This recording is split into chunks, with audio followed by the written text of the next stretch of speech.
para que terminemos 5 en lo posible.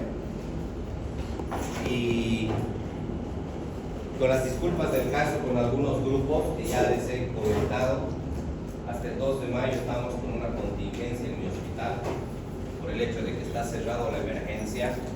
Estoy teniendo que presionarme más en las horas o en el tiempo que dedicaba antes a la visita, que ahora un poquito se está alargando. ¿Por qué?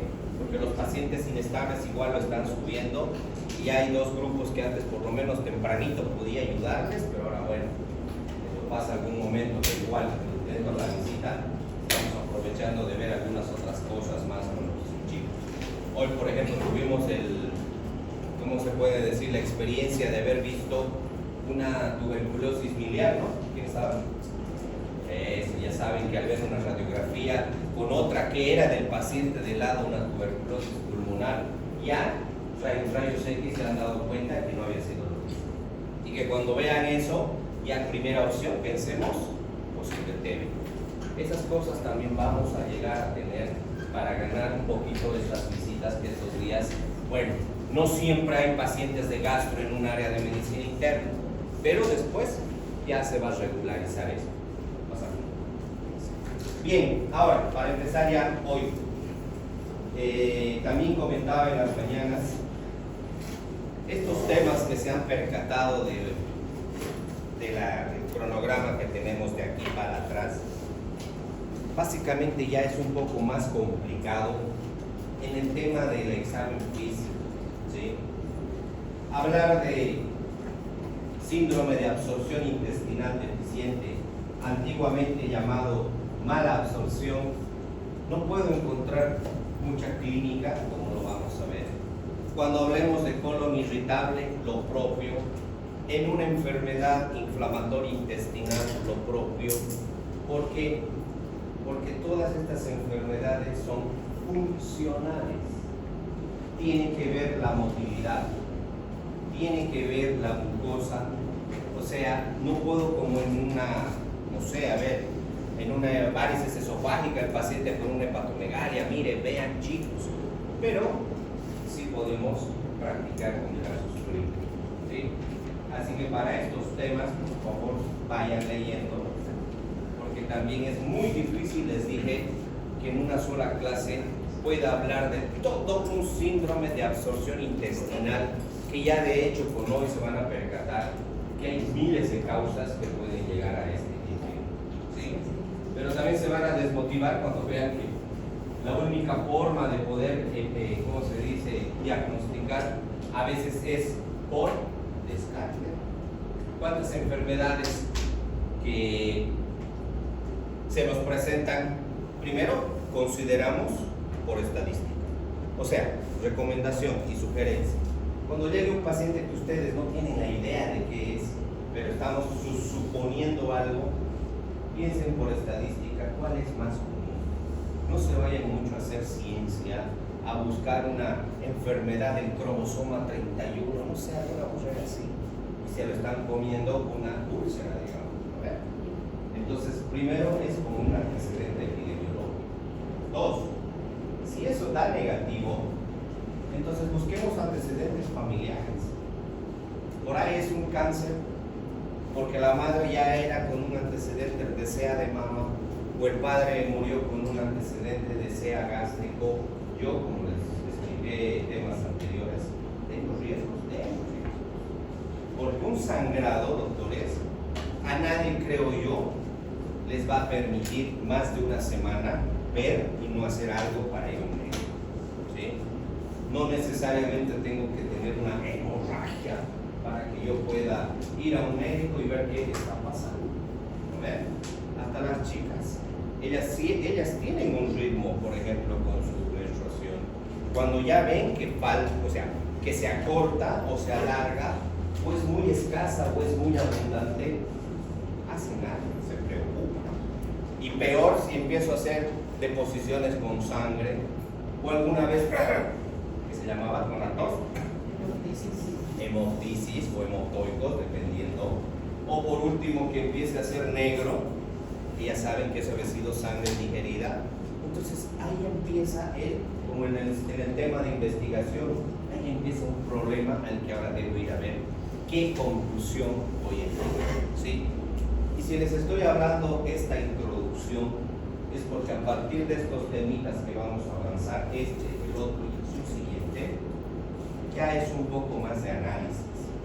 Y ahí en una que otra diapositiva donde está con color y remarcado siempre las recomendaciones para que se lo tomen en cuenta, ¿sí? Entonces, empezando ya la clase. Si hablamos de síndrome de absorción intestinal deficiente, el que se lo conoce más comúnmente con mala absorción, ya ahí ustedes están entendiendo qué es el punto probable de inicio. Que algo está impidiendo que los nutrientes dentro de nuestro sistema digestivo no están permitiendo que se puedan asimilar y distribuir en lo que es el metabolismo. Por eso que vamos a ir viendo, como siempre, definiciones. A ver, podemos ir participando. Doctor, léanos este recuadro. Escuchen todos porque de esto saben que de cualquier definición muchas veces ahí está la clave del tratamiento. En el conjunto de síntomas y signos. ¿Está clarito? ¿No falta foco? Perdón que te corte. ¿Se ve bien de ese lado? Ya. En el conjunto de síntomas y signos producidos por una inadecuada asimilación de los nutrientes de la dieta por parte del organismo. Los síntomas son debidos a los déficits nutricionales, a las manifestaciones ocasionadas por principios inmediatos no absorbidos que permanecen en la luz intestinal. Belleza. Voy a rescatar 3 palabras claves aquí. Asimilación, absorción y luz intestinal. ¿Sí? Porque para definir este problema de hoy, algo está pasando que no va a permitir, les antecedí al principio, la asimilación es la absorción, ¿no es cierto? ¿De quién? De todo el o los componentes de lo que nosotros nos alimentamos en los 4 grupos, los 3 grupos, como son las grasas, carbohidratos y proteínas, ¿sí? Que no van a ser permitidos que se absorban. ¿Y qué va a pasar? Se van a quedar en la luz intestinal. Y así como entraron, como dicen, va a salir. ¿Sí? O sea, yo estoy con apetito. Yo como el aporte calórico necesario diario. ¿Sí? Pero ¿y por qué estoy bajando de peso, doctor? Síntomas. ¿Qué pasa con usted? A ver, pensemos. Primera causa de desnutrición crónica. Y por eso les digo al final, no siempre vamos a considerar, creo, a esta enfermedad como primera causa. Cuando el paciente viene y dice, doctor, estoy bajando de peso y eso que como bien, alguien que participe, ¿qué creen que sería su primera opción? Ya, parasitosis, digamos. Ya, pero la parasitosis en el adulto no es muy marcada, en los niños quizás. Ya, pero en un adulto, pensemos en un adulto. Ya, científica la doctora. Algo más común. Diabetes. El paciente diabético que no tiene síntomas, pero que sí le da más hambre que de lo que fue antes, pero que paradójicamente baja de peso, no por algo la definición de diabetes dice alteración, ¿sí? O es una alteración metabólica de la asimilación de proteínas, lípidos y carbohidratos. Miren cómo hasta la definición se parece a esto. O sea que si a mí me llegara, por ejemplo, este paciente, sería tan, no sé si decir ahora, no sé, pero ahora lo he revisado bien, tan mecánico, porque a veces es uno mecánico, y ya glicemia, hemoglobina glucosilada, colesterol total, triglicéridos, todo un perfil metabólico, creyendo que es. ¿Por qué? Porque la gran parte de nuestra población o tiene diabetes. Pero alguien se podría imaginar en eso que no había sido diabetes, porque vuelve tu paciente, oh caray, escucha, mire, ¿qué le digo así, no? Está normal. Peor es en una consulta privada cuando pasa esto, directo, porque el paciente ha pagado sus laboratorios. No digo que no sean necesarios, porque algunos vamos a ver más adelante que orientan, es muy distinto. Pero yo ya he hecho al bueno, no señora, ¿sabe qué? Yo creo que usted tiene diabetes y voy a encontrar su familia, sí creo que un tío tenía, pero no eran datos concretos, ¿sí? Pero como ya la misma definición me puede confundir, porque de hecho los carbohidratos que son la base de que produzca este problema de la diabetes, entonces están también involucrados. Ah, ya, ok, muy bien doctor, entonces salieron negativos mis resultados y ahora qué hago. Ese rato uno ya reanamnesis. No es un delito, no digo reconocer que me adelanté a una sospecha diagnóstica, sino que le digo, a ver, ¿sabe qué señora? Sí, es verdad, salió negativo, pero es la principal causa que más bien cuídese, porque esto es algo bueno, tampoco es malo que sean los laboratorios buenos, no hay que salir del paso. Pero tendríamos que entrar en la segunda etapa, en la que ya ahora digo yo, debo hacer una mejor anamnesis. ¿Por qué? Por apurado, por incidencia y frecuencia de pacientes que no al final resultaron ser diabéticos. ¿Sí? Entonces, ¿qué viene la siguiente diapositiva? ¿Quién quiere leer? Conjunto de signos y síntomas secundarios a una déficit nutricional en la cual puede deberse a una alteración en digestión, absorción o transporte de nutrientes. Ya, aquí ya te está abriendo tres caminos, ¿sí? Es una definición que me ha gustado ponerla por eso a un lado, porque definiciones de esta enfermedad, que les soy sincero, no está del todo, por eso al grupo que no sé si le ha tocado en este grupo de investigación, no todo está definido. Todavía hay gente que sigue estudiando esta patología, ¿sí? Ahora se habla mucho de patologías asociadas al estrés, ¿no es? ¿Se acuerdan? También entra dentro de esa categoría cuando veamos. O sea que el grupo que va a dar este tema, pues ya piense que tiene que un poco empezar a buscar nuevas teorías que pueden aparecer. Pero ¿por qué lo he puesto a este costado? Porque ya me está abriendo tres caminos. Ya automáticamente me está diciendo que en tres niveles puedo encontrar esa mala absorción. ¿Sí? Será al momento de la digestión, cuando está en la luz intestinal. Estará en el epitelio de la mucosa donde ya puede absorber, o estará después que lo ha absorbido para distribuir, ya sea por el sistema linfático o sanguíneo. Entonces ya tenemos tres causas donde debo investigar en este paciente si es que tuviera la sospecha de una enfermedad o un síndrome de mala absorción. ¿Sí? Etiología. Miren, estos son un 10% de las que, no me entraba ya en más diapositivas poner quizás las más importantes. Posibles causas. ¿Se acuerdan de una vez que les dije que el estómago se resiente a veces porque lo tocamos? La famosa cirugía bariátrica, que por estética a veces metemos la pata y no nos damos cuenta que después nuestro cuerpo, al no identificar que hay un pedazo menos, empieza a producir un mecanismo de compensación, pero ya no en beneficio nuestro. Por eso lo pone como primer origen a todo paciente que haya sido sometido a una gastrectomía, sea parcial por un problema estético o alguna vez ocurre una úlcera péptica perforada. Pero ya compensatoriamente, como vamos a ver después, se va a producir un fenómeno que en realidad todos estos dependerán, como les dije en esta otra diapositiva, ¿será acá o será acá el problema? Otro, gastropatía amiloidótica. ¿Han escuchado hablar de la enfermedad o la amiloidosis?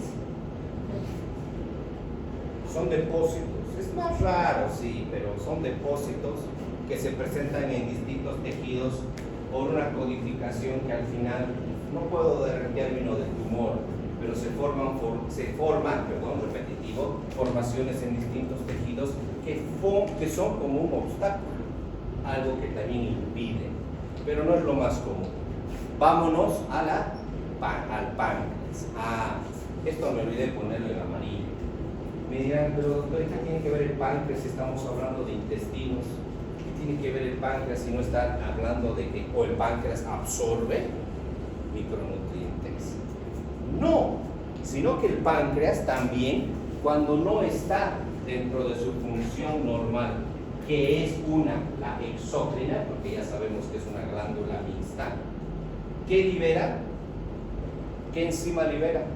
Acuérdense. Amilasa y lipasa. Una insuficiencia pancreática por un periodo de una pancreatitis aguda o que pudo volverse a largo plazo crónica, ya la producción de amilasa y lipasa de hecho ya es menor. Y este paciente, como sabemos también, cuando esté en proceso de digestión, no va a tener ese elemento y la digestión de grasas va a ser menor. ¿Sí?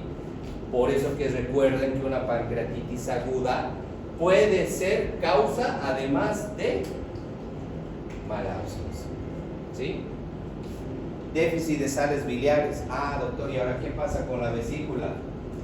O sea, también la vesícula está dentro del intestino, no deja que se absorba. No, sino que también las sales biliares, ¿dónde se almacenan? Y vienen del hígado, que estos son sustratos que lo que van a hacer es producir también o ayudar o coadyuvar al proceso de digestión. Y sin sales biliares que están en la composición de la bilis, básicamente se precipita la grasa y ahí está la causa, ¿se acuerdan? De la formación de lipos. ¿Sí? ¿Por qué? Porque la producción diaria a veces no satisface y nosotros que métale comamos grasa hoy, matiné, tarde y noche, ya no tiene la capacidad de poder encapsular o digerir esa grasa y lo que hace es formarlo y precipitarlo como caldo. ¿Sí? Sigamos. Lesiones de la pared intestinal. Aquí ya es un poquito más de los temas que ahora vamos a abordar de aquí para adelante. O sea que también ya hay enfermedades propias de la pared. El más importante, o la enfermedad más importante de este grupo, del tema de hoy, que tampoco es el tema que vamos a describirlo, porque esta enfermedad celíaca está recontra investigada y sigue en investigación, pero la principal causa de síndrome de mala absorción es la enfermedad celíaca. O sea, ya empiecen a anotarse las posibles preguntas. ¿Cuál es la principal enfermedad posible de mala absorción? La celíaca. Y el celíaco, que han debido escuchar ahora, está de moda, ¿no? Ustedes van a un supermercado, ya todos los conservantes sin gluten, que esto es para celíaco. Hasta los visitadores médicos: doctor, este medicamento ha salido nuevo que puede usarlo también en celíacos. O sea, ya estamos hablando de que esto también no es que está de moda, pero es una forma de decir, pero sino que todas las empresas están aplicando montos grandes porque este celíaco es un beneficio para ellos. Porque no hay forma, les voy a decir después, para diagnosticar en primera.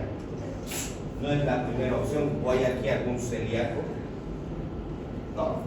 Hipocondríaco debe haber, pero no creo celíaco. Es PRUE tropical. Y como segunda causa, esto es una infección. Ya, pero aquí vámonos. Este es el que nos importa para no confundirse. La enfermedad de Whipple es la segunda causa, ¿sí?, de un síndrome de mala absorción. O sea, ¿qué quiere decir esta partecita? Que cuando uno diga cuáles son las dos enfermedades más importantes que producen mala absorción, celíaca y la de Whipple, que lo vamos a explicar después. Después hay el síndrome del intestino corto, pacientes que han entrado a una resección intestinal. Pues ya dense cuenta, todo lo que tocamos también en un momento es en contra. Deficiencia de lactasa, otro gran mercado para las empresas. Aquí sí debe haber hartos. ¿Quiénes tienen intolerancia a la lactosa? ¿Y quieren ir al baño? Ese es otro beneficio para todo lo que es las empresas ahora, tanto alimentarias como cosméticas. Sin lactosa, a ver, y hasta en los niños recién nacidos se está identificando este problema, ¿sí?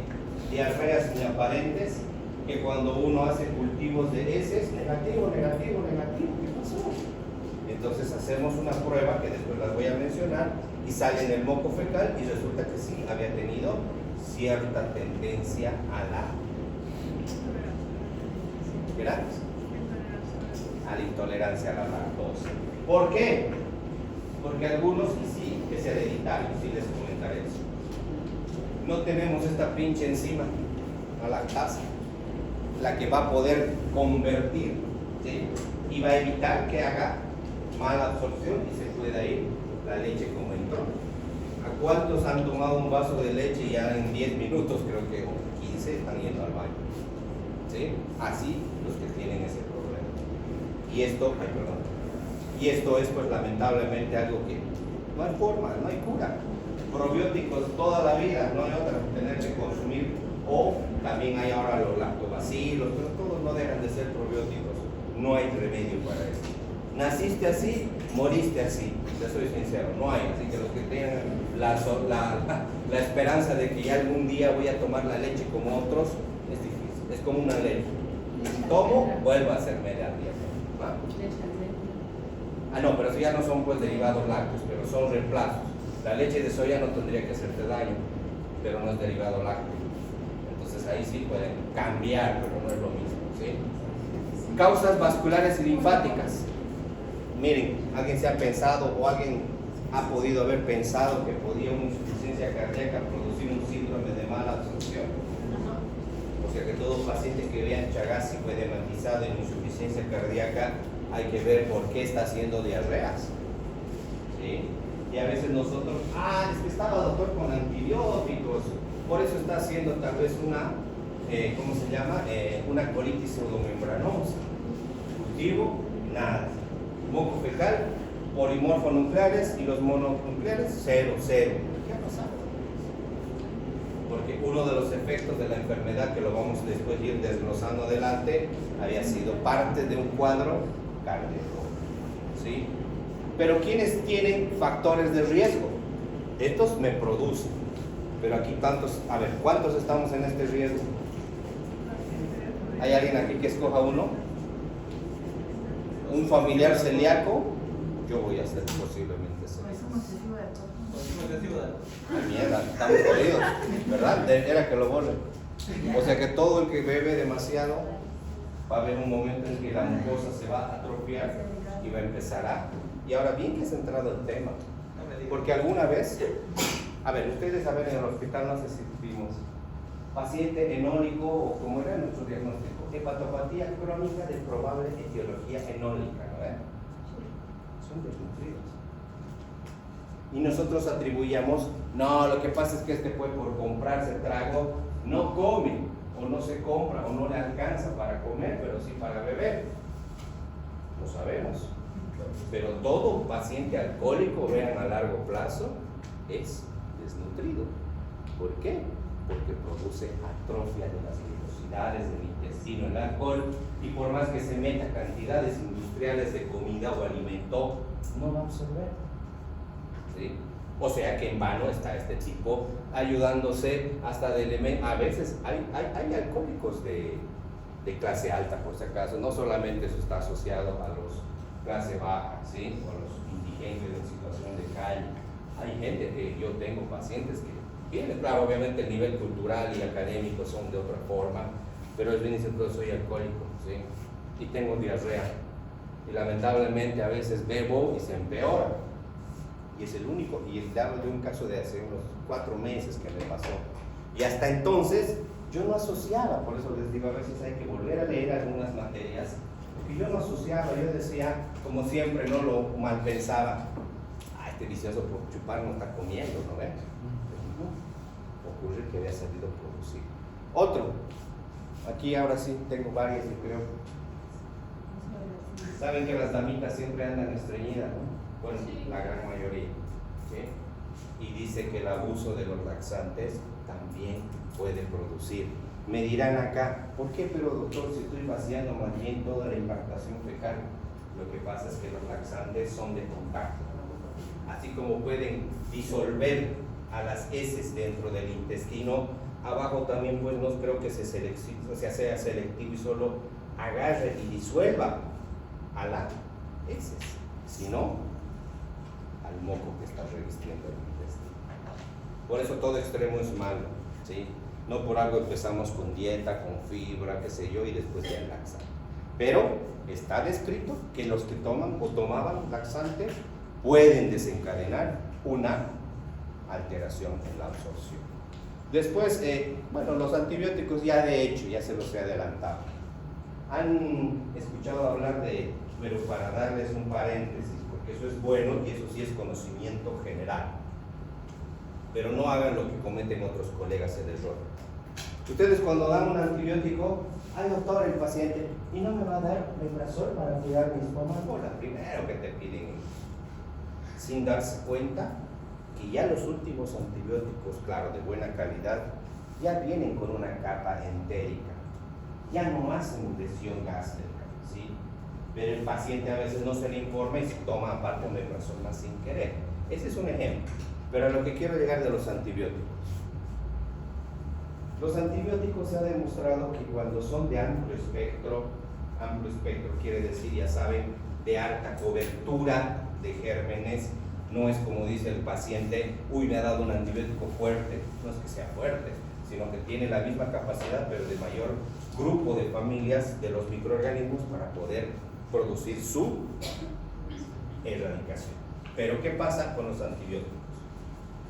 Ustedes saben que dentro del intestino tenemos la flora bacteriana normal, ¿sí? Y esta flora actúa también entre los procesos de digestión, colaboran, digámosle así, ese término. Y más que todo a nivel del colon, la famosa E. coli, que alguna vez ustedes, bueno, lo han escuchado en infecciones urinarias más comúnmente. Pero ¿qué pasa?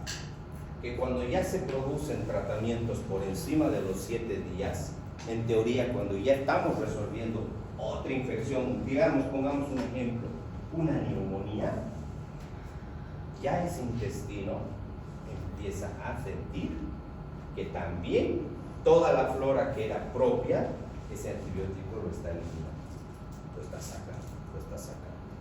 ¿Y a cuántos pediatras les diré?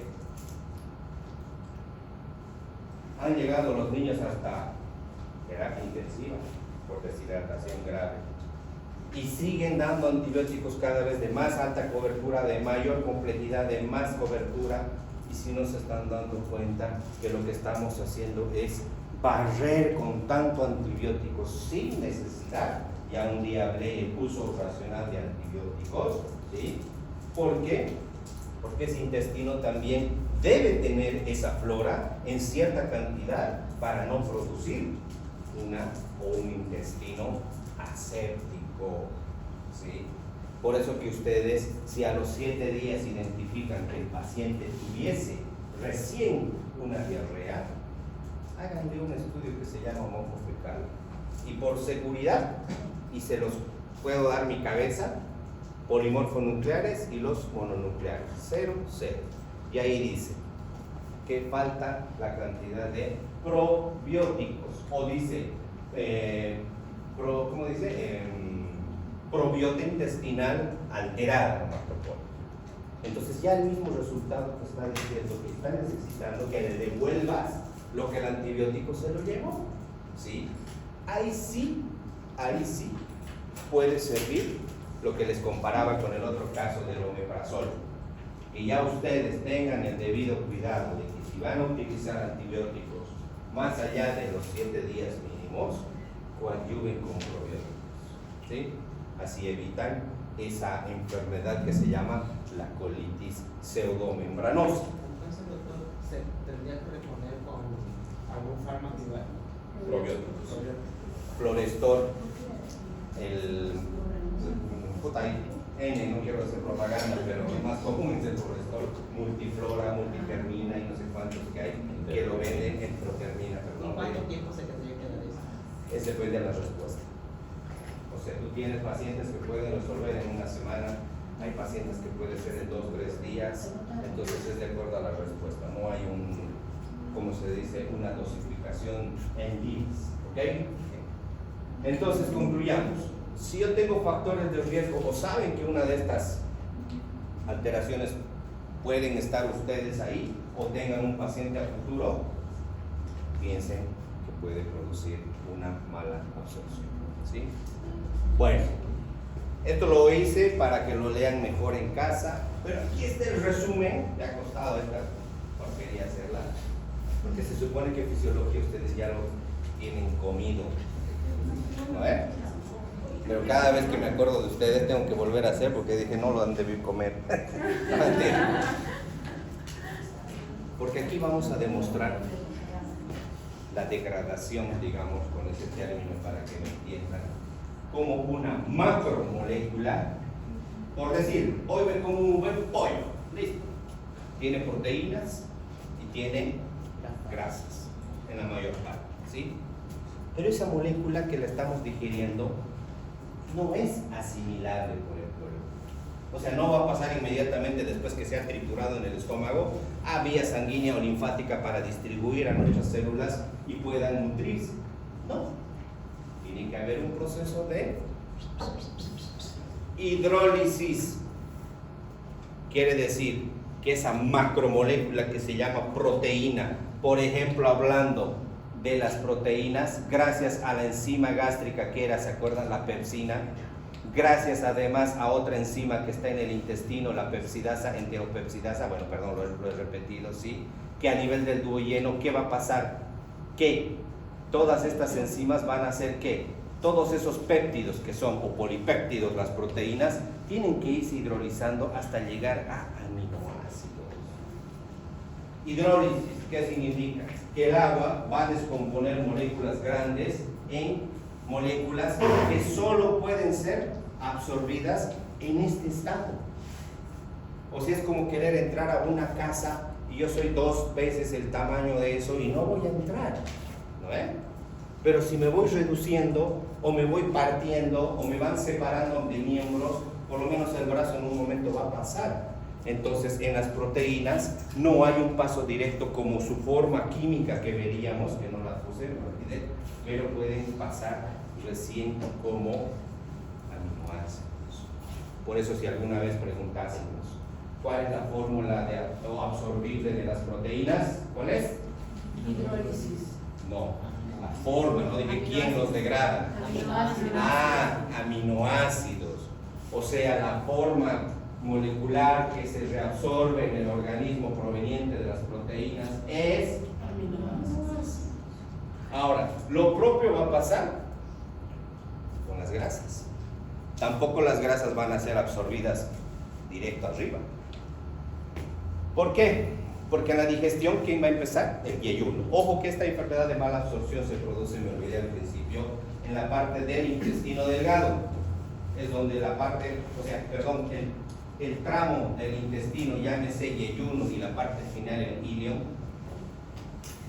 ahí es donde se va a producir más del 70-80% de la reabsorción, ¿sí?, de la digestión. Porque el colon exclusivamente solo va a reabsorber líquido, o sea, el agua, ¿ok? Por eso todos estos fenómenos tienen que suceder en el intestino delgado, que está por debajo. ¿Y el modelo de cereales? Sí, sí. Entonces, bueno, pero eso vamos a explicarlo también después, porque también aquí hay los micronutrientes. Aquí abajo, ¿sí? No está en el dibujo, pero también desde el duodeno. ¿Por qué? Porque también en la parte duodeno y yeyunal al principio, ¿cuál de los micronutrientes más importantes se reabsorbe? Que evita la anemia. Mira, ya ha dicho todo. ¿Ah? Hierro. ¿Sí? O sea que si hay alguna alteración a ese nivel de mala absorción, vamos a tener anemia. Por eso después algunos ya me están haciendo preguntas de más adelante, pero vamos a parar para aclarar un poco. Porque cuando se hable de esta enfermedad se van a dar cuenta que su problema no se queda solo en el intestino, se dispara a varios lugares. Ya ya lo vamos a ver. Entonces, pero esta clase de fisiología, perdón, esta diapositiva de fisiología lo que quiere darles a entender es que primero sepan o recuerden, sería el tema, de que una molécula que ingresa no puede ser directamente en esa misma forma reabsorbida al cuerpo. Tiene que pasar, ya sea por enzimas, el proceso de hidrólisis. Va a irse degradando. Y si es proteínas, si no se transforma en aminoácidos o no se degrada, esa proteína no va a ir. No va a mejorar, o sea, no va a ser absorbida. Y en cambio las grasas, aquí está. Gracias a lo que hemos dicho, sales biliares, fosfolípidos. ¿Qué dice acá? Micelas. Migales, a ver. Micelas. Oye, ¿qué más? Micelas. Ah, ¿quién sabe qué es micela? Ah, buena pregunta. Que se los voy a mostrar aquí, pero para que se den cuenta nada más y voy a volver. Ah, ahora sí, a ver, ¿quién dice? ¿Quién quiere participar? Es como cuando por su carga se van haciendo como los simpáticos para afuera. No, algo así. Otra vez, doctor. No, pues es un dibujo nomás, pues no hay letra. Se van formando por su carga, la positiva para afuera, la negativa para adentro y como una grasa, algo así. Ya, algo, ahí sí te doy. La grasa, Se va adentro. ¿qué pasa cuando mezclan agua y aceite? Se No separa. se juntan. Se separa. Es como el amor entre una pareja que rompió, ¿no ves? Los simpáticos se van haciendo. Ya no quieren juntarse, digamos. Las micelas justamente, o la micelación, es un proceso químico en donde, para que entiendan, la grasa, para poder ser desplazada dentro de un líquido, esa polaridad que dicen, se cambia y va camuflada, ¿sí? Para poder ser reabsorbida. Pero en este caso, como vamos a ver de aquí a 4 diapositivas, no. El intestino no se va a dejar engañar y no la va a absorber. ¿Sí? Pero paréntesis. Entonces las grasas solamente de esa composición macromolecular, solo en ácidos grasos libres y, ¿qué dice? Puta, estamos ciegos, ¿no? Glicerol. Esas son las formas. Endocitos. Puta, los van a mandar al colegio. Se nota, pero se nota, no me fimen. Se nota, está muy chiquito. No, o sea. De que se lee, digo, pero... Ácidos grasos y glicerol, nomás dice ahí. No, pero no. Ah, no, claro, pero ya. Yo dije, lean toda la diapositiva ya. Que la forma absorbible de las grasas es, esta otra pregunta, ácidos grasos, o sea, en la forma de ácidos grasos o en gliceroles. Si no están hidrolizados en esa pequeña molécula, esta grasa se va a ir con las heces, que esa es una primera o un segundo punto a considerar después. ¿Y los carbohidratos? Todo lo que es dulce, pastas, pan, bizcochos, ya les digo, ¿no? Se están salivando la boca. Disacáridos potencialmente. A ver, ¿quién sabe el tema de diabetes? Porque esto lo hemos estudiado en el tema de diabetes un montón. La degradación de los carbohidratos, mientras no se hidrolice hasta monosacáridos, que es la última. No piensen que la glucosa, por ejemplo, hay un error ahí, que la glucosa se reabsorbe. No, tiene que llegar a degradarse hasta monosacáridos. Si no, no va a pasar a la circulación. ¿Sí? Entonces, ¿qué dice? La digestión consiste en la escisión, es romper, partir, quebrar, como quieran, ¿sí? De los principios inmediatos de los alimentos, o sea, de esas formas grandes, ¿sí? A elementos que sí puedan ser asimilados por el organismo. Las grasas en ácidos grasos y glicerol, las proteínas en aminoácidos y los carbohidratos en monosacáridos. Si están en esa forma molecular, recién pueden entrar al torrente sanguíneo o al sistema linfático, ¿sí? Ahora, vean este pequeño pedacito que lo van a ver en varias diapositivas para que se vayan dando cuenta de lo que al principio dijimos. ¿Dónde estaba el problema? Pum, pum, pum, 3 cositas posibles. El problema va a estar en la digestión como tal, cuando esa molécula está intraluminal, o va a estar el problema en el espacio que es la pared intestinal, o el problema va a estar cuando haya pasado ya uno de esos elementos pero no pueda ser transportado. O sea que ahí se resume que en esos 3 lugares debo yo identificar en cuál puede estar el problema. ¿Ok? Por eso vamos a empezar con el primero, la intraluminal. Cuando el alimento o el micronutriente o esa proteína está todavía en el lumen, por eso se llama intraluminal, ¿sí? Empieza la siguiente. ¿Qué dice ahí? ¿Eso qué significa? Que ya aquí nos está hablando de 2 elementos importantes. De que si esta hidrólisis no va a tener o no se va a coadyuvar de las enzimas propias de la digestión, que es la amilasa proveniente de la saliva, porque sabían, ¿no?, que la saliva también ya de hecho tiene componentes que empiezan a producir efecto para la nutrición, o al menos la digestión, perdón. También lo tenemos en el páncreas, y claro, el páncreas es obviamente mucho más importante, ¿ok? Pero no se olviden que las glándulas salivales tienen también amilasa. Ahí está la razón por qué cuando se eleva la amilasa en un laboratorio se dice no es siempre patognomónico de pancreatitis, porque la amilasa también se produce en otros órganos, como en este caso. ¿Quién es el que realmente se produce solo en páncreas? La lipasa. Por eso, si ustedes a futuro tengan un paciente con pancreatitis, quieran confirmar si realmente es pancreatitis, ¿sí? Por ahí este paciente, ¿cómo se llama la enfermedad de las glándulas parénquidas? Parotiditis. Ustedes le hacen un laboratorio, pídanle amilasa, va a salir por encima del valor 3 veces. ¡Ay, pancreatitis! Pero qué raro, ¿no le duele el epigastrio? Nos han fijado las preparaciones. Entonces, consideren que la amilasa no es solamente exclusivo del páncreas. ¿Ok? Ahí está. Hidrólisis de las proteínas. Aquí está hablando de enzimas, del pH, evacuación gástrica y las proteasas. ¿Eso qué quiere decir? Si hay defecto en la producción de pepsina, ¿se acuerdan en qué células se producía el pepsinógeno? Porque al tomar contacto con el ácido clorhídrico se volvía recién pepsina. Acuérdense, ya van a dar examen. ¿Dónde se producía el pepsinógeno? ¿En qué células de esa cripta? ¿Ah? ¿Seguro? ¿Están de acuerdo todos o no? Sí. Ah, pues aquí en cripta, ¿se nos va allá?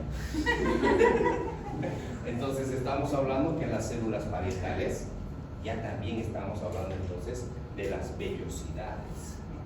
O sea que ya de hecho si hay mala producción de pepsina, que lo primero que tenemos que pensar entonces que no hay producción en las células que cubren el epitelio, llámese las vellosidades de la capa mucosa, ¿sí? Otro, el pH. ¿Se acuerdan quién daba el pH ácido al estómago? El ácido clorhídrico. Y conforme más esté el pH disminuido, o sea, ácido, impide la absorción del intestino. Ahí está el ejemplo de que todos los que tienen acidez sienten pesadez estomacal en una gastritis y se hincha inmediatamente porque comen, porque en ese momento está produciendo el intestino o el estómago tanto ácido clorhídrico que no está ayudando a la digestión.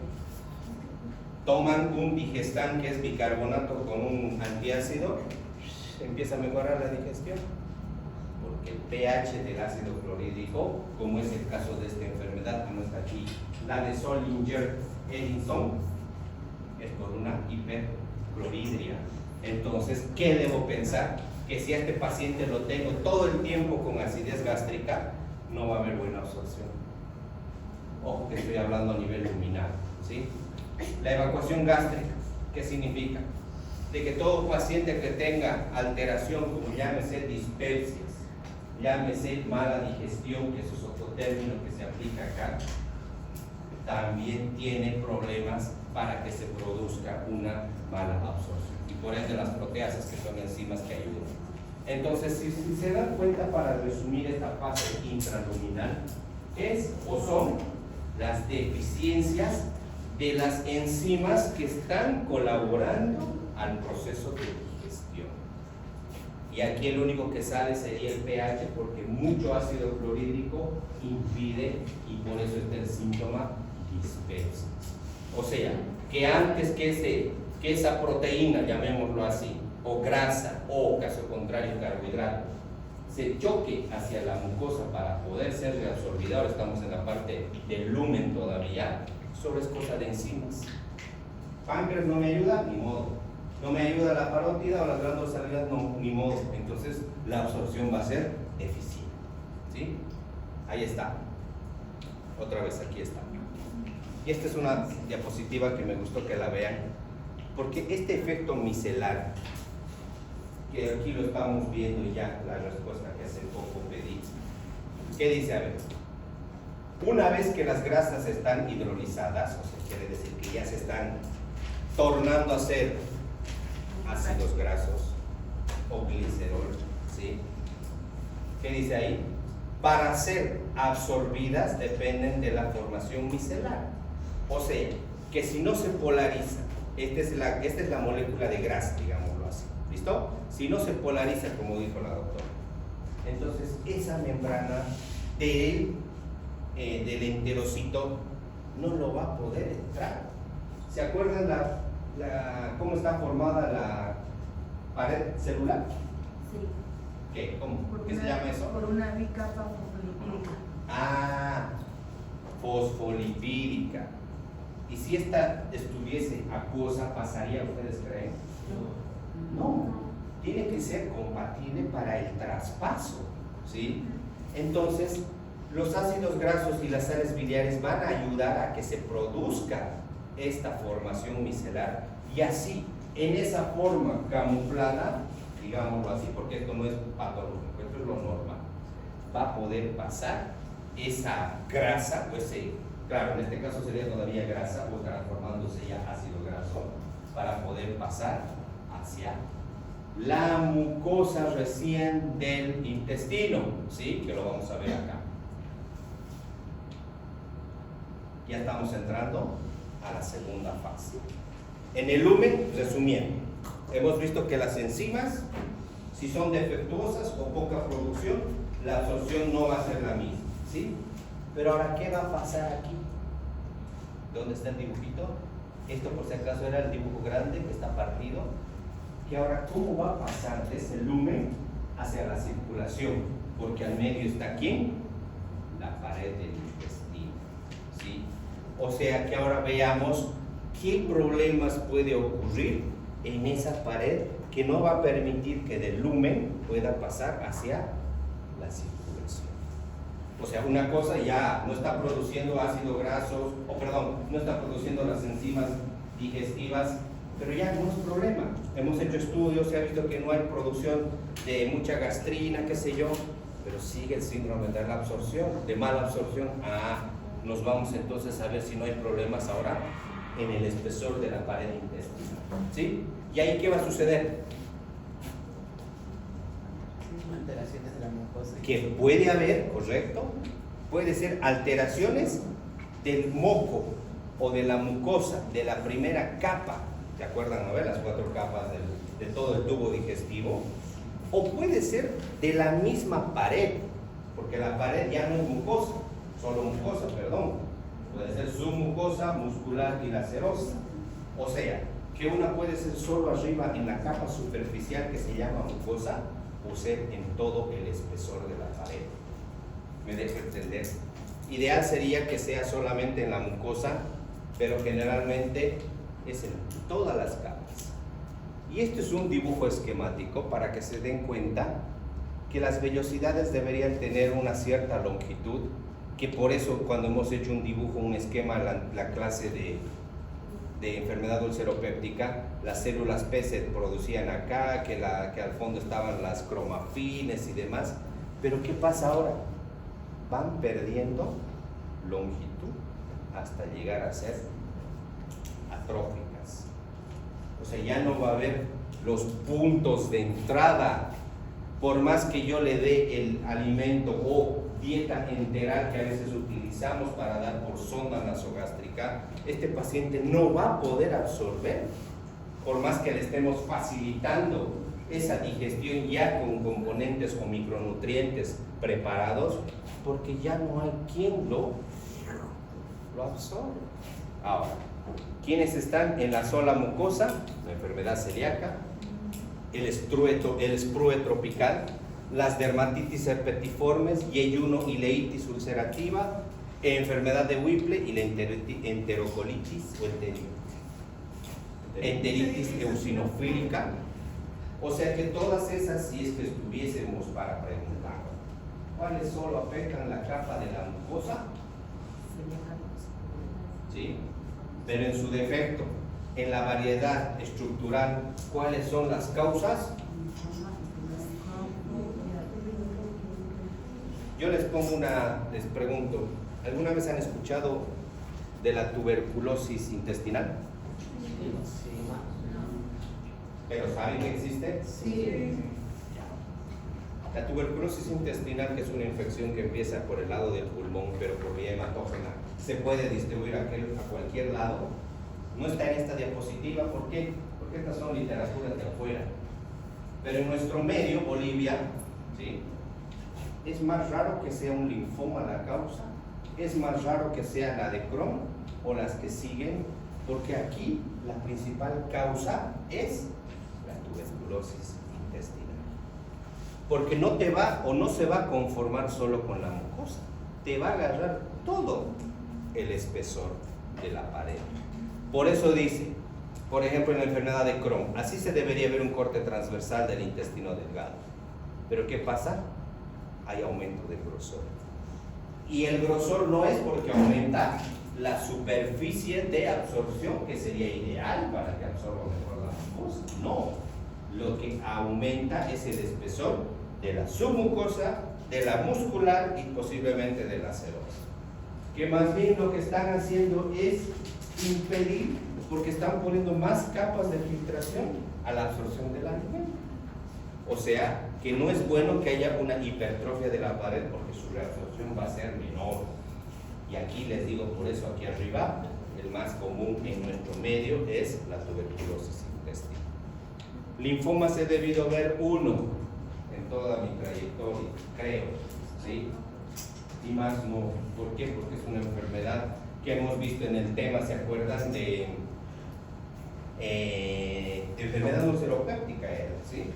Cuando hemos hablado, por ejemplo, de la linitis plástica, ¿sí?, que justamente es parte de este cuadro que se llama linfoma, que básicamente eso ya es una enfermedad de tipo neoplásica, ¿sí?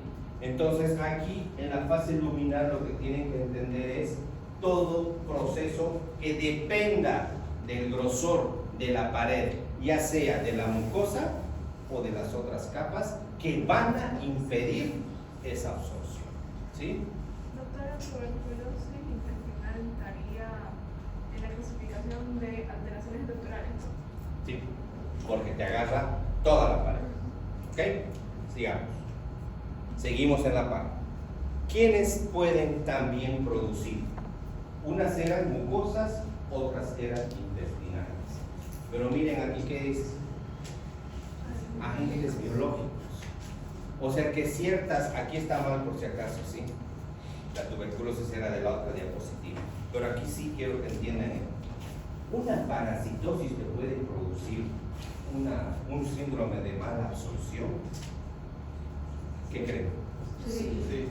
¿Cuál es ese parásito que puede producir? Ya, otro. La tenia saginata. La tenia sólida. Empieza con G. Giardia y la entamueba histolítica. ¿Ya? Porque a ver, decir hemibiasis es un poco muy ambiguo. La entamueba histórica. La tenía solo el doctor. No, esa te va a salir en metros. Esa no te va a sacar. Ya, bueno. Entonces, quiere decir que acá, en la pared, pues digámoslo así, ¿por qué tendría que pasar, doctor, una infección hacia la pared? Porque ahí coloniza. Si hablamos, incluso aquí no está, aunque dice enteritis viral, pero nos falta aquí una. Ustedes saben que la Escherichia coli tiene 4 variedades, ¿no ven? Y hay una, la enteroinvasiva, la peorcita. Al decir enteroinvasiva, quiere decir que está ulcerando esa pared. ¿Hasta puede llegar a perforarla? Sí. Entonces entiéndase que a veces uno, muy banal, le dice, pero esto es un parásito, viejo, ya, déjalo así, se te va a ir. Y cuando empieza a sangrar el tipo, empieza a bajar de peso, le hacen una colonoscopia, quizás, biopsia, y cualquiera de estos bichos. O sea, que nunca, acuérdense, un paciente que les diga que tiene heces en sangre, no confundan con melenas, no es algo banal. Incluso el primer síntoma que se ha diagnosticado, se ha solicitado para investigar cáncer de colon es la sangre oculta en heces, claro. O sea que ningún sangradito por la colita no es bueno, ¿sí? Y aquí está lo que les decía, en la parte estructural. La tuberculosis intestinal es una foto, ¿sí? Te agarra, bueno, no es un corte transversal, digamos, en 3D, pero miren cómo va invadiendo toda la pared. No solamente se va a conformar con la mucosa, sino va a invadir, ¿sí? Ahora, miren, drogas. Bueno, drogas sirve que decir fármacos, ¿no? No las drogas que les gustan. Neomicina, un antibiótico. ¿Quién sabe para qué se usa esto o qué es? A ver, acuérdense. ¿Alguien tiene algún familiar con la enfermedad que los deditos se te deforman? Artritis reumatoidea. La artritis reumatoidea, como ser un citostático, se utiliza el methotrexate en una dosis semanal por mucho tiempo, aunque su efecto más importante va a ser la hepatotoxicidad, pero a largo plazo, ¿qué va a producir? Disminución del grosor de las vellosidades, o sea que puede inducir una atrofia. Pacientes con artritis reumatoidea crónica y deformante, acuérdense de mí cuando vayan a ver un paciente con diarrea persistente. ¿Qué pasó?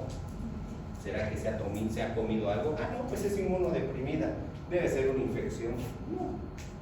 El uso prolongado del methotrexate te produce atrofia, como hemos visto en esta fotito, de las vellosidades. Colchicina, ¿para qué sirve?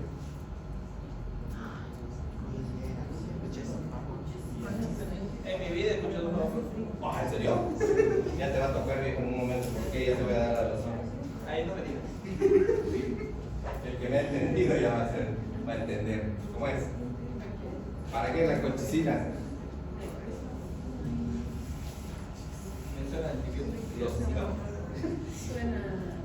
Los que beben mucho y comen alta carne roja, después empiezan a Ácido comer úrico. también. Ácido úrico.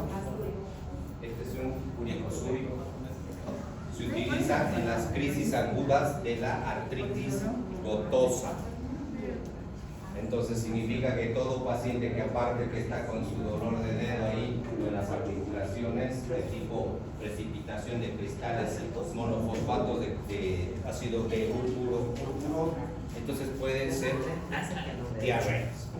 O sea, lo que quiero que entiendan, estos son los más utilizados, porque la lista es grande, ¿sí? Pero aquí vamos a ver siempre una artritis reumatoidea, alto paciente con artritis gotosa. Este no lo tome, ni siquiera llega a Bolivia, pero bueno, no lo saqué, ni sé qué es, por eso ni me pregunten, porque esas son fórmulas que no están en nuestro Vademécum, en nuestro Liname, ¿ok? Entonces, esta fase mucosa, ya saben, acuérdense de este pequeño dibujito. Perdón, esta está mala la diapositiva. Aquí sería la fase luminal. Está bien, la fase mucosa, estamos bien. Y la siguiente, ya.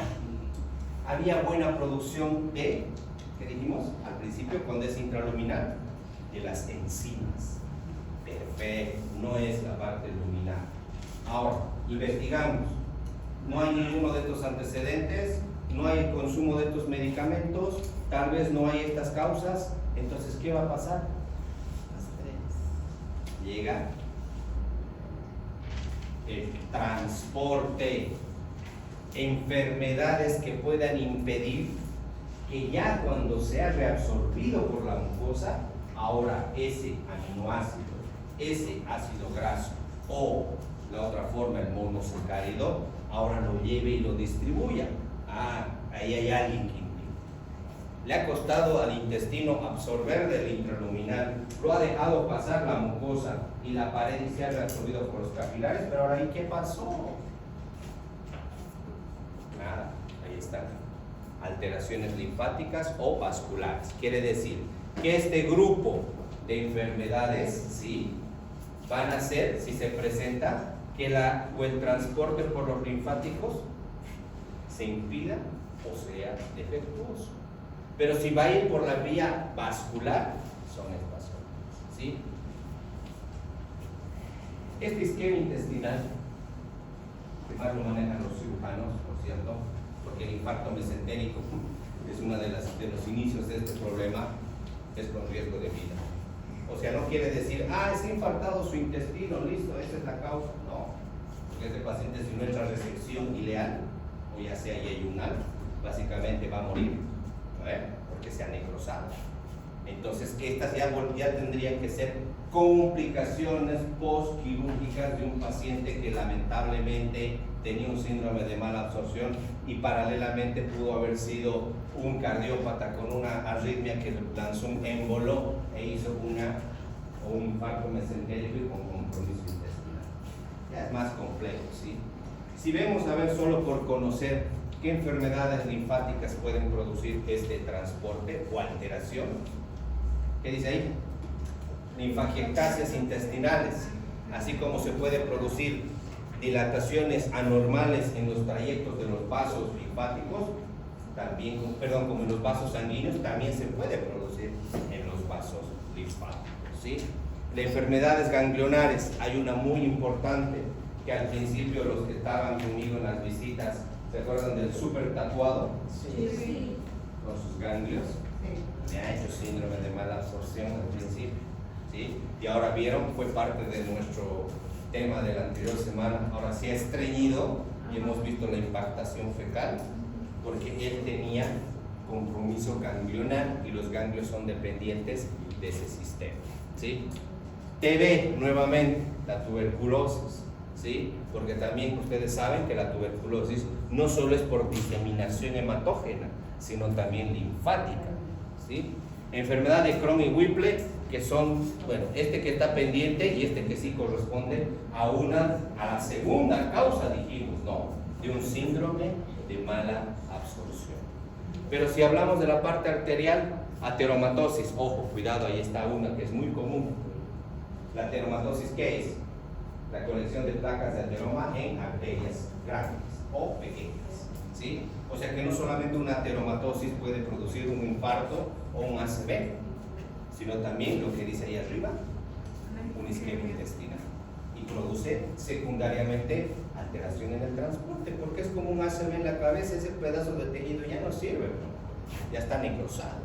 O sea, todo lo que sea vascular es por isquemia y secundariamente la necrosis, ¿sí? Ahí están manifestaciones clínicas, no sé si está en esta. Interrogatorio y cierto examen físico. Es pobre esto para encontrar al examen físico. Ni para decir, a ver, veamos acá, miren, en el cuadrante super externo o el hipocondrio izquierdo, no se puede, porque todo es funcional. Sería ideal que entremos con un colonoscopio y quizás ver ahí cómo está la composición de las heces, pero no se puede, por eso es bien difícil encontrar. Pero ¿qué dice aquí? Que el interrogatorio y parte del examen físico, pero yo me quedaría con el 1, es casi el 70% del diagnóstico. Wow, pero doctor, entonces debe ser fácil, si solo preguntando puedo diagnosticar. No es tan así, porque aquí tenemos que ver que había habido 3 posibilidades de camino que puede el paciente manifestar en cada grupo un propio signo, ¿sí? O síntoma. Cuando es una mala absorción evidente, cuando realmente este paciente está con el problema agudo, cuando es subclínico que puede y no puede, o es ese paciente que tal vez aquí somos varios los asintomáticos, pero tienen una alteración, ¿sí? En la evidente, aquí esta es otra pregunta. Ustedes saben que hay diarrea aguda y crónica, ¿no? Yo creo que a todos nos ha dado una aguda, 2, 3 días exagerando y pum, para de contar. Pero ¿qué pasa si estoy 2, 3, 4, 5, 6 semanas? Ya la cosa cambia.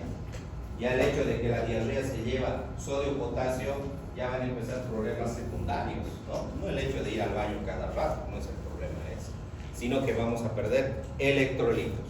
Por eso el concepto de diarrea crónica, ¿qué dice? 3 o más deposiciones, miren, no solo dice líquidas, sino en la clasificación de crónicas te habla de blandas, ¿ok? Por día, pero que tiene que ser en un promedio más o menos mayor a 4 semanas.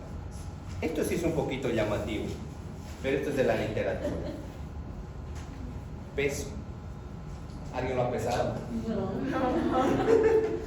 Pero se debe pesar. Ahora les voy a decir que así me reí cuando leí al principio, pero se debe pesar. Y ahora van a ver por qué. No, y te voy a hacer 3 días, porque así dice el protocolo de atención. O sea, tendrías que ir con tu bañador, no sé, pues te llevarás. Es que ese es el problema. Aquí en Bolivia, lamentablemente, no estamos en la capacidad de hacer estos diagnósticos, pero tienen que conocerlo, ¿sí? Porque esto generalmente nos vamos a lo rápido, colonoscopia y biopsia, solucionado. Pero en otros países que no son invasivos porque tienen la tecnología laboratorial, lo van a hacer, que ya lo vamos a comentar. Entonces tiene que tener un peso promedio, dice, mayor a 200 gramos por día, ¿ya? Ahora, cuantificar no sé. Pero aquí están los síntomas más comunes. Esteatorrea. ¿Qué es la esteatorrea? Ahí está el dibujo. ¿Qué? Ese convertir en Ah, grasa. ya yo escuché Flota en el otra cosa. baño. Deposiciones, digámoslo así, que están mezcladas o pueden ser solamente grasa. Ahora viene ahí la cosa. Ahora sí bien, así debería empezar yo la otra clase, esta clase. El síntoma más importante de un síndrome de mala absorción es, o sea, ni siquiera vayan a mirar la sangre, porque aquí no está erosionando, lo que a veces confundimos. Aquí no se absorbe, y el que más se ve evidente cuando uno va al baño, la presencia de grasa en las heces. Por eso se ve acá, ¿no ve? Como aceite, puta, pensé que era un locro. Y acá, mira, chorreando. Ya les quité el hambre, los que estaban de hambre, ¿verdad? Entonces, si ustedes ven, o viene un paciente y viene y dice que está con esas características, algo no está dejando absorber. Ya ustedes son capacitados para decir, aquí hay posibles síntomas de mala absorción. Dicen, con una sola pregunta. Y toda esa huevada que hemos hablado parece en vano, ¿no? Pero para llegar a esa conclusión hay que entender lo que está atrás, si no, no. Hiperfagia. Así como no absorbe nada, ¿qué me va a dar? Puedo confundir con diabetes igual. Distensión abdominal, flatulencia y el dolor abdominal, pero por la distensión, ¿sí? Pero bueno, quédense con esto. Ahí está. Que eso es el síntoma, no puedo decir cardinal, pero el que lo diferencia de las otras enfermedades intestinales. Ya hemos hablado de la clínica. Esto. Pero esto no lo vamos a hablar hoy porque les digo, sería otra clase entera. Que cuando hay una absorción o mala absorción evidente, no solo son alteraciones a nivel gastrointestinal, se asocian nutricionales, hematológicas, musculoesqueléticas, hepatológicas, ginecostétricas, neurológicas y hasta dermatológicas. O sea, que al decir que no absorbe ciertos elementos, todos estos sistemas también se van a alterar, ¿sí? Bueno, ese es un paréntesis. Pero ¿qué pasa cuando es subclínica? O sea, doctor, hecho como que medio grasa y como que me hincha la panza, ¿sí? No vamos a pensar como primera opción un síndrome de mala absorción, ¿sí? Porque dice, sintomatología no gastrointestinal, habitualmente muy sutil, que me puede engañar y que puede llevar a consultar, pero confundirse de entrada con otras causas más comunes. O sea que la subclínica es todavía más difícil de diagnosticar.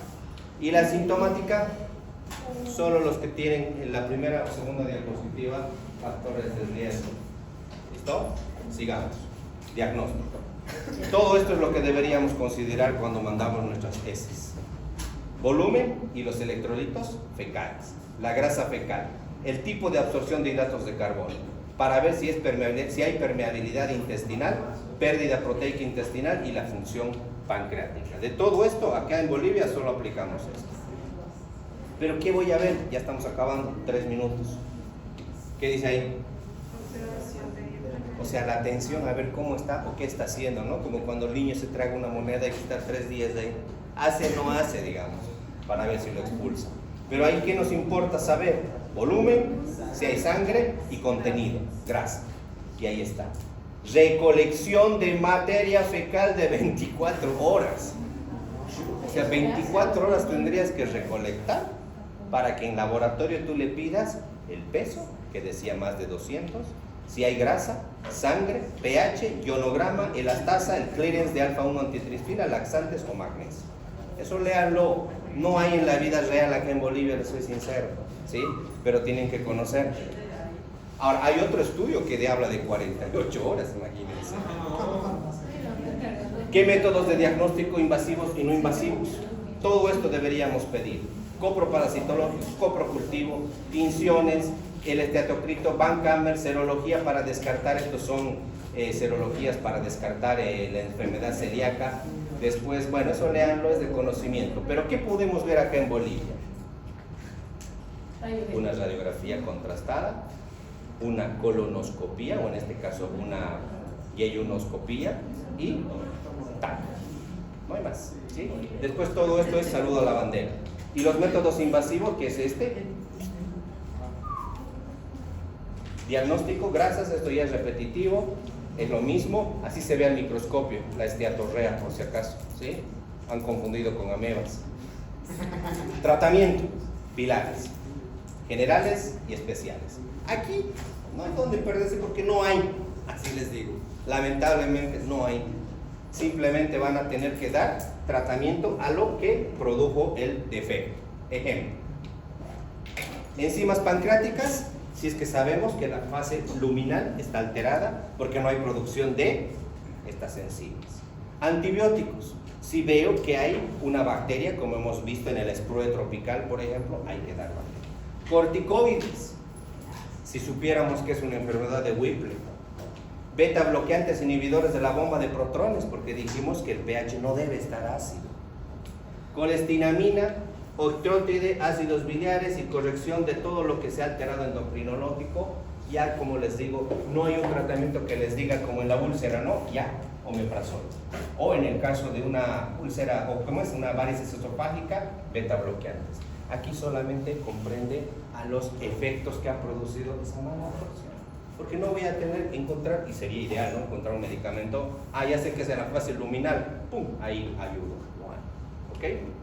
Bueno, niños, eso fue todo. El jueves no se olviden el examen. ¿Qué te jueves? Oye, mando escrito, ni se fijan. Hoy es jueves, el próximo. Ah, sí. Esta más, es que quería esta más, todo va. En el rol de examen dice 2 de mayo. En el rol de examen. ¿Dónde será el práctico? No, pero yo les he mandado pues el mío.